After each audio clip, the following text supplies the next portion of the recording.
Assalamualaikum dan selamat sejahtera. Okey, untuk hari ini kita sambung semula untuk topik ekonomi. Okey, untuk hari ini kita pergi pada takrif kos lepas. Okey.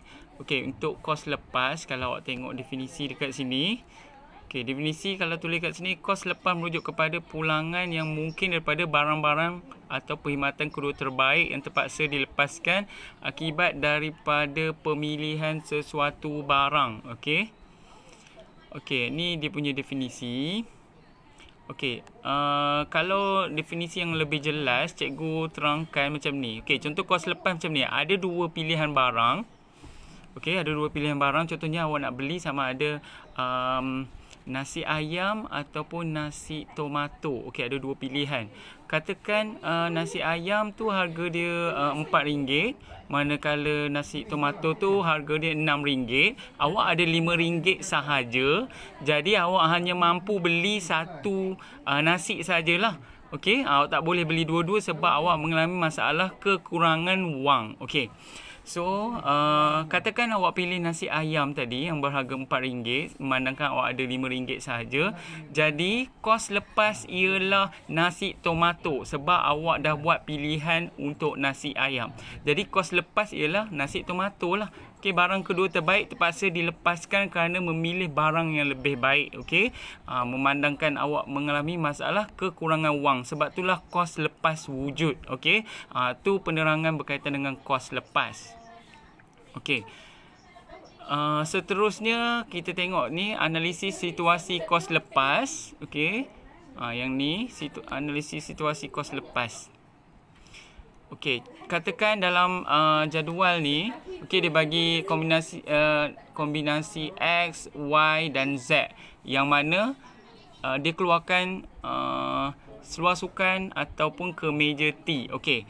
So dia keluarkan dua-dua. Katakan dia untuk kombinasi X, katakan X, okey, dia keluarkan 40 helai seluar sukan. Bila dia keluarkan 40 helai seluar sukan, dia akan mengeluarkan kemeja T 100 helai. Okey. Okey, apabila dia tukar, katakan daripada daripada X dia tukar kepada Y. Okey, dia tukar kombinasi daripada X ke Y. Katakan sebelum ni 40. Okey, bila ditukar yang ni jadi 60, kemeja T akan jadi 80. Okey, bermaksud seluar sukan makin berkurang.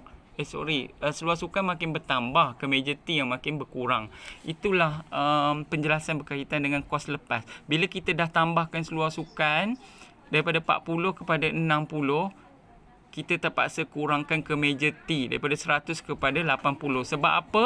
Sebab kita kekurangan. Okey, kalau untuk firma kekurangan sumber ekonomi, contohnya modal tak cukup.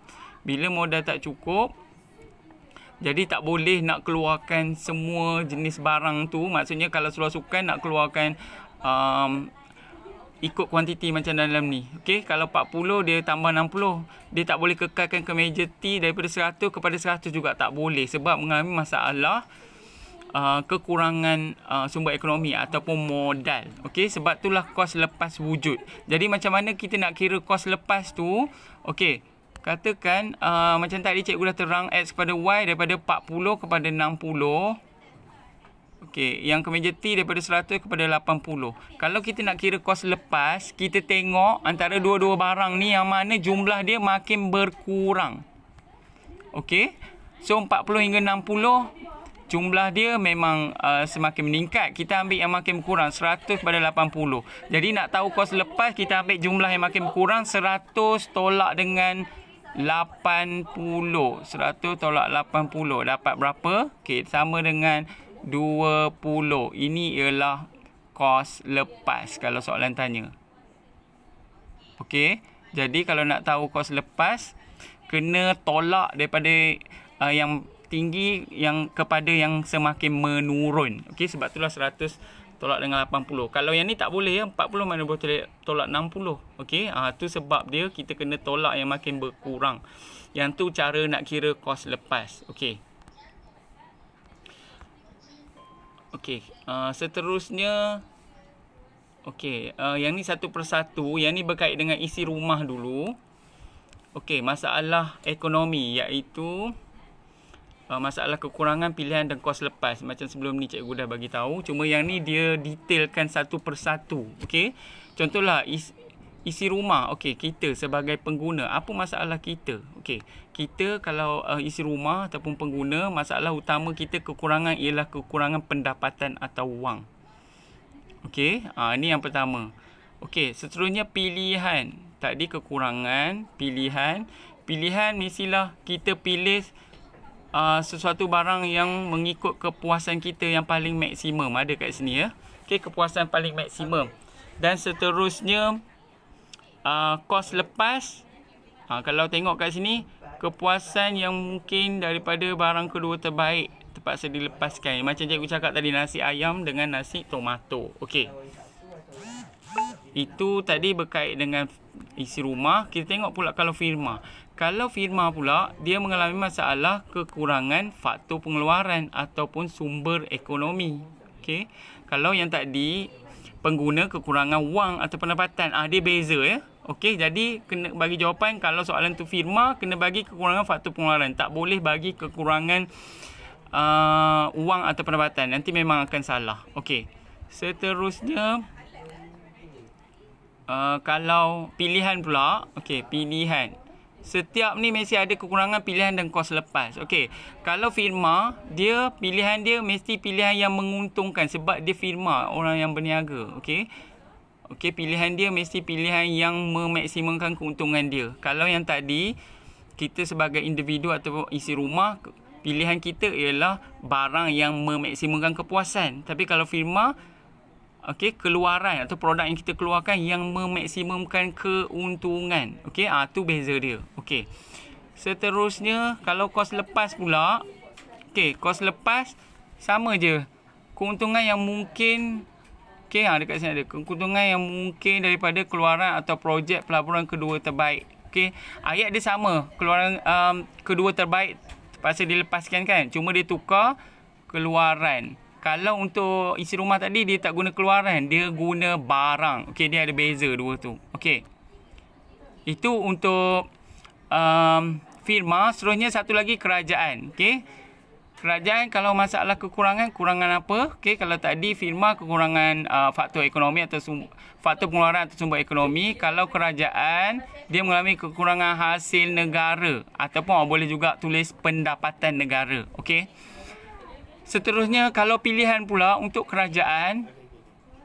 Okey, kalau yang tadi firma pilihan yang memaksimumkan keuntungan, tapi sebab kerajaan dia pilihan yang memaksimumkan kebajikan masyarakat. Dia beza sebab kerajaan keluarkan barang memang nak bagi untuk tujuan kebajikan semualah golongan. Okey.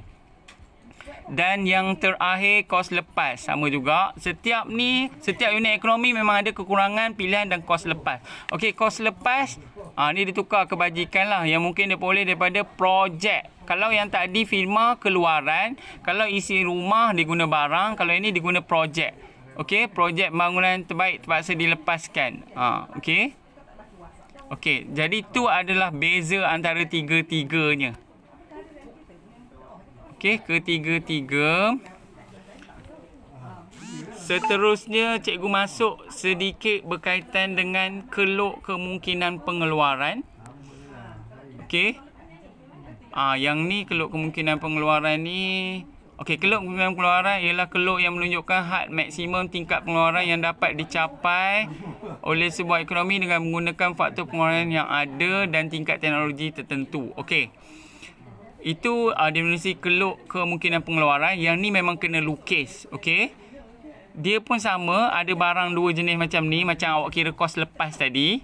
Okey. Contohnya ada pakaian, ada makanan. Okey. Lepas tu macam mana kita nak lukis keluk. Okey. Kita panggil keluk kemungkinan pengeluaran. Keluk dia berupa macam ni lah. Macam ni. Okey. Untuk lukisan keluk, kita akan masuk pada minggu hadapan. Okey. Jadi sekadar itu sahaja untuk hari ini. Cuma cikgu nak awak buat nota. Okey, sambung semula pada kos lepas tadi. Cikgu nak awak salin tajuk ni. Tajuk tulis tajuk takrif kos lepas, lepas tu salin definisi yang warna coklat ni.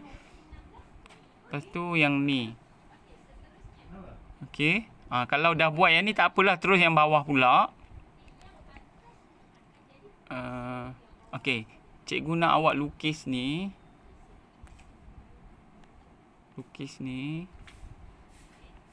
Lepas tu awak ambil contohnya dari X ke Y.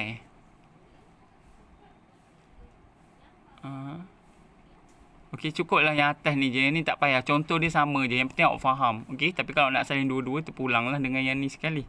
Okey, seterusnya cikgu nak awak salin juga. Okey, mula tajuk ni.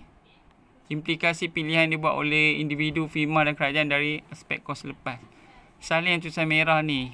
Okey, mula awak tulis ni untuk isi rumah. Isi rumah kekurangan yang tulisan merah ni. Lepas tu pilihan tulisan merah ni. Tulisan maksimum. Lepas tu kos lepas. Ambil tulisan yang merah ni. Okey, setiap satu. Sama juga dengan yang ni. Firma. Okey, tulis dulu kat atas. Tajuk dia firma. Lepas tu kekurangan dia awak tulis faktor pengeluaran yang tulisan merah. Lepas tu pilihan awak tulis yang tulisan merah ni, keuntungan maksimum. Lagi satu awak ambil kos lepas. Okey, lepas tu tulis yang tulisan merah tu. Okey, setiap satu. Seterusnya yang terakhir untuk kerajaan. Okey, kerajaan. So awak tulis yang ni. Kekurangan hasil negara, cukup je yang tulisan merah. Lepas tu pilihan, awak buat kebajikan masyarakat yang maksimum. Dan yang terakhir, kos lepas. Awak tulis yang ni. Itu untuk nota. Okey, dan satu lagi, tulis dulu tajuk ni. Keluk kemungkinan pengeluaran. Dan tulis definisi dia ni. Dan 4 andaian ni. Okey, yang lain yang akan datang, kita akan sambung semula lah. Jadi cukup setakat ini sahaja untuk hari ini. Terima kasih. Semoga bermanfaat. Kalau tak faham, boleh tanya cikgu bila-bila masa. Itu saja. Terima kasih. Assalamualaikum.